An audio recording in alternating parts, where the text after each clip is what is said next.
నమస్కారం. ఒక్కసారి ఊహించండి. శాటిలైట్లు లేవు, అంతరిక్ష నౌకలు లేవు, కనీసం సరైన విమానాలు కూడా లేని ఆ కాలంలో భూమిని పైనుంచి చూస్తే ఎలా ఉంటుందో ఎవరైనా ఖచ్చితంగా చెప్పగలరా? మీరు అసాధ్యం అనుకుంటే పొరపాటే.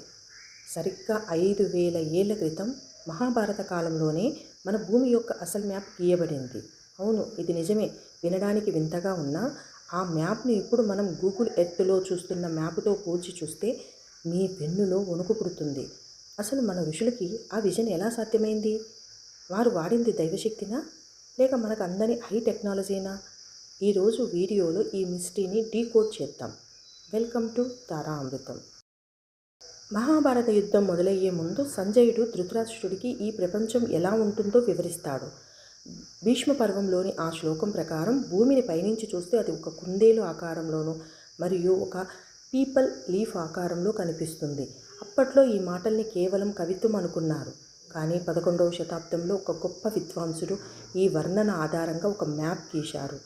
ఆ మ్యాప్ను ఇప్పుడు రివర్స్ చేసి చూస్తే ప్రపంచంలోని 7 ఖండాలు సరిగ్గా ఆ కుందేలు ఆకు ఆకారంలోనే అమర్చి ఉన్నాయి.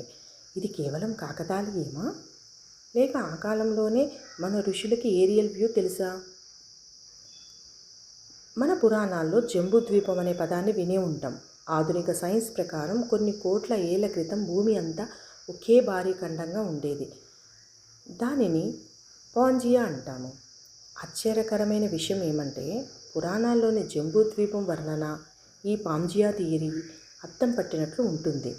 మన మాస్టర్స్కి, మన ఋషులకి టెక్టోనిక్ ప్లేట్స్ కదలిక గురించి ముందే తెలుసా?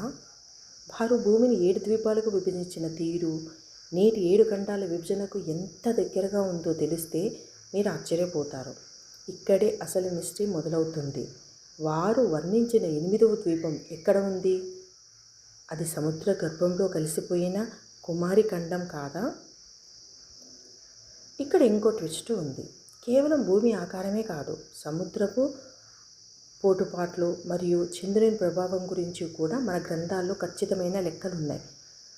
సుదర్శన ద్వీపం అని పిలువబడే ఈ భూభాగం గురించి వివరాలు వింటుంటే మన పూర్వీకులు కేవలం మతపరమైన విషయాలకే పరిమితం కాలేదని, వారు గొప్ప జియాలజిస్ట్ అని అర్థమవుతుంది. వారు ఉపయోగించిన యంత్రాలు ఏవి? మన హిస్టరీ బుక్స్ నుంచి ఏవైనా పేజీలు మాయమయ్యాయా?